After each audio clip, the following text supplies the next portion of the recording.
लाडक्या बहिणींना मोठा धक्का, सरकारवर कोसळलं आर्थिक संकट।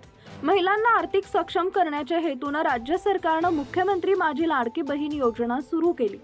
या योजनेत सुरुवातीला 1500 रुपयांचा हप्ता सर्व महिलांच्या खात्यात जमा करण्यात आला।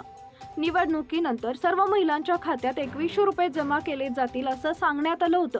मात्र निवडणुकांचा निकाल लागल्यानंतर 3 महिने उलटले तरी अद्याप लाडकी बहीण योजनेचा 2100 रुपयाचा हप्ता महिलांच्या खात्यात जमा झालेला नाही। त्यातच आता लाडक्या बहिणींना सरकारने एक मोठा धक्का दिलाय।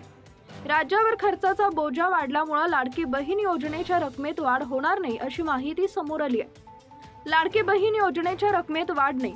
सूत्रांनी दिलेल्या माहितीनुसार मुख्यमंत्री लाडकी बहीण योजनेच्या पैशामध्ये यंदाच्या अर्थसंकल्पात वाढ होणार नाही अशी माहिती समोर येते आहे। मुख्यमंत्री लाडकी बहीण योजनेचा हा हप्ता 2100 रुपये करणार असं महायुतीच्या जाहीरनाम्यात सांगण्यात आलं होतं। राज्यातील महिलांना याबद्दलचे वचन देण्यात आले होते, मात्र अद्याप या लाडकी बहीण योजनेचा वाढीव हप्ता महिलांना मिळालेला नाही।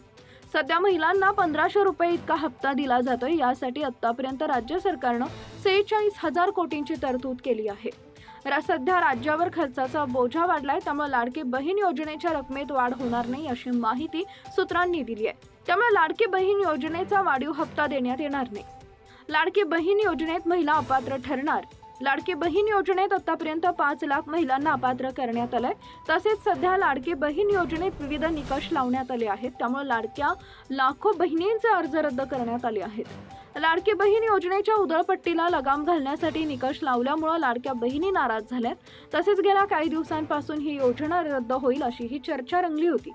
काही दिवसांपूर्वी मुख्यमंत्री देवेंद्र फडणवीस यांनी लाडकी बहीण योजना बंद होणार नाही असं सांगितले। लाडक्या बहिणीसाठी 45,000 कोटी देत आहोत, त्याचा ताण आमच्या बजेटवर येणार आहे। 2,80,00,000 महिला त्यात आहेत। आधी आम्ही छाननी केली नाही, योजना लागू केली, त्यात निकष होते। काही लोकांनी निकष पाहिले नाही तरीही फायदा घेतला, त्यामुळे आम्ही निकषात बसणाऱ्यांनाच याद ठेवणार आहोत। उद्या कॅगही आम्हाला जाब विचारेल, पण छाननीतून फार महिलांना डावललं जाणार नाही। कमी महिला अपात्र ठरतील असंही देवेंद्र फडणवीस म्हणाले। Subscribe now and press the bell icon. Never miss an update.